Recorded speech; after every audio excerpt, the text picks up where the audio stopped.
안녕하세요. 자산관리 전문기업 트루에셋 대표 배성철입니다.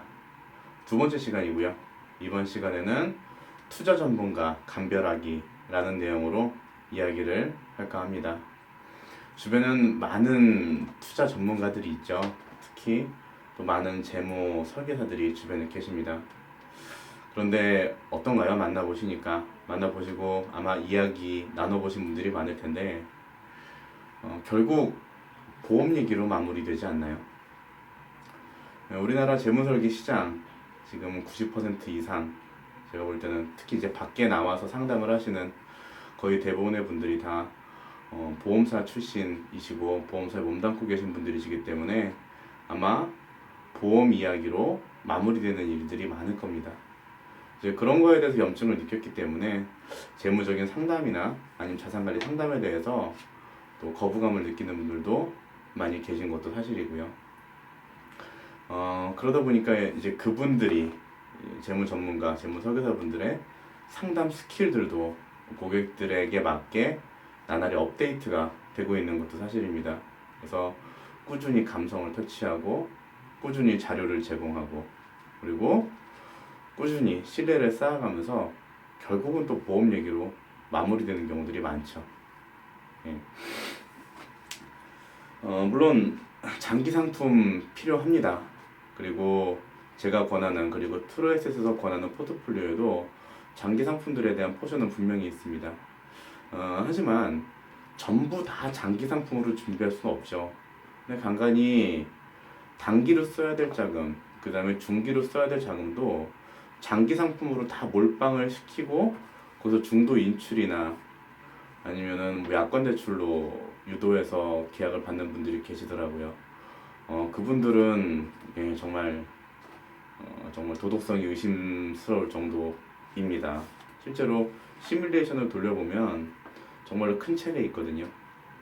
그런데 그렇게 영업하시는 분들도 많이 계시다 보니까 그런 분들의 염증을 느끼고 계신 고객분들이 정말 많이 있으신 것 같으세요. 그래서 투자 전문가를 감별하는 방법 분명히 필요하고요. 그 감별하는 방법에 대해서 오늘은 좀 이야기를 나눠볼까 합니다. 어떤가요? 투자하면 생각나는 상품들 혹시 떠오르는 게 있으세요? 아니면 상품군들. 최근에는 파생 상품에 대해서도 많이 노출이 되어 있고요. 정보가 많이 있는데 알아보시는 분들은 많이 안 계신 것 같아요. 정말 좋은 상품도 많이 있거든요.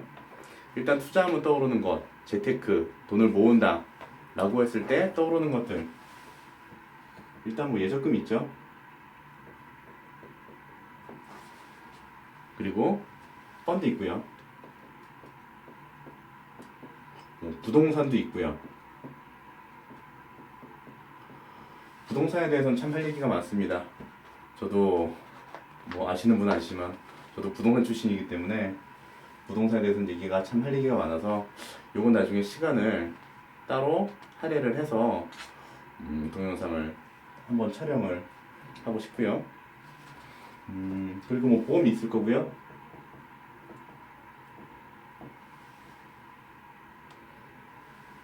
보통 이게 다 아닌가요? 예적금, 펀드, 보험, 부동산. 사실 우리가 접할 수 있는 금융회사에서 접할 수 있는 그리고 우리가 주변에서 접할 수 있는 상품군은 사실 이게 답니다. 여기서 문제가 생기는 겁니다. 여기서 뭐 ELS나 ELD, 뭐 ETF나 등등등등 많이 있겠지만 파생 상품의 종류도 많이 있겠지만 사실은 우리가 은행, 증권사, 보험에서 접할 수 있는 상품군이 다거든요. 그렇기 때문에 실제로 재무 전문가라는 사람들을 만나서 그리고 재무 설계사라는 사람들을 만나서 내가 던질 수 있는 질문이 없는 겁니다. 사실은 그게 가장 큰 문제인 거죠. 그쪽에서 일방적으로 하는 얘기를 그냥 듣는 겁니다. 거기에 대한 기초 지식이 없기 때문에. 만약에 펀드를 권한다라고 한다면 그 펀드를 왜 권하는지, 그리고 그 펀드가 다른 펀드들, 내가 갖고 있는 펀드에 비해서 장점은 뭔지 설명할 수 있어야 되고요. 거기에 대한 어떤 철학이나 아니면 근거가 있어야 되는데 그거를 물어볼 준비가 안 된 거죠. 그래서 그 사람들이 변액이 좋다 그러면 아 그냥 변액이 좋은가 보다. 장점 쭉 설명하면 아 그냥 그런 장점이 있나 보다. 펀드도 아 이런 펀드가 정말 좋아요. 수익률 보세요. 아 수익률 높으면 좋은가 보다. 라고 생각을 하시게 된다는 거죠.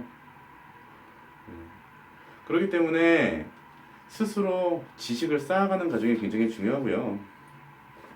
너무 제한적입니다. 우리가 접하는 상품군들이요. 상품군이 제한적이고 상품이 제한적인 거죠.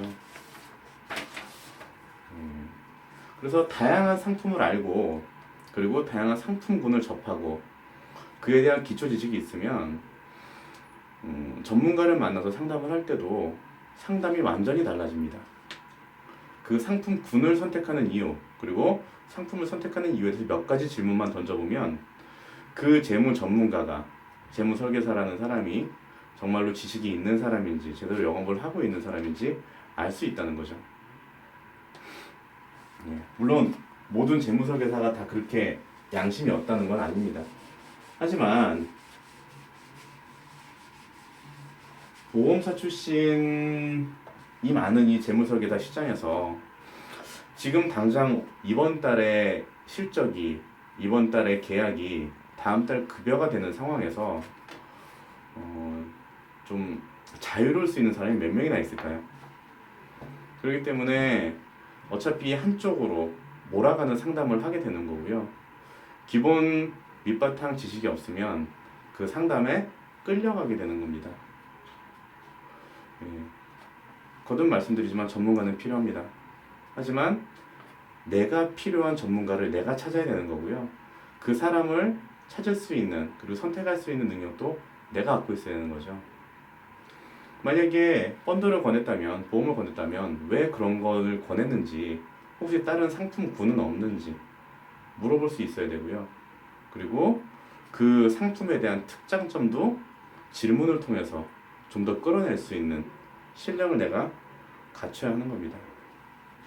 보통 재무 전문가라는 사람들 주변 지인들을 통해서 많이 만나 뵙게 돼요.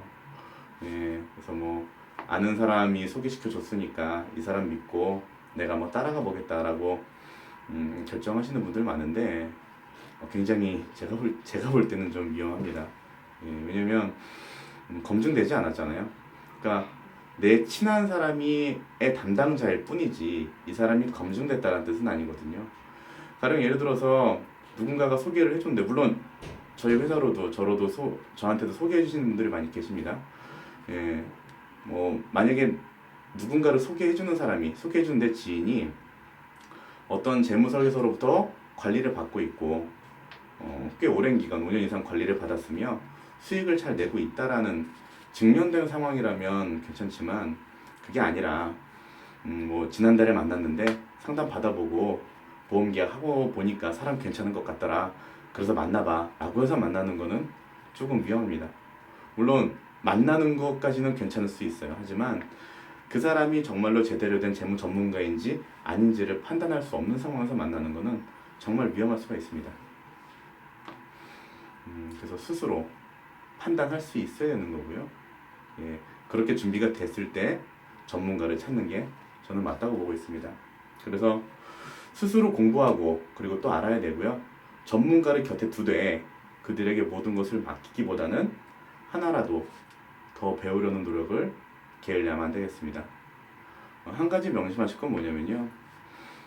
아는 사람을 통해서 만났지만 정말로 그 만난 재무 전문가가 내 평생의 부를 좌우할 수도 있습니다. 아주 신중한 문제 그리고 신중한 선택이기 때문에 조금 더 내가 많이 공부하고 준비된 상황에서 전문가를 만나기를 권해드립니다. 2부는 여기서 마치고요. 3부에서 다시 찾아뵙도록 하겠습니다. 감사합니다.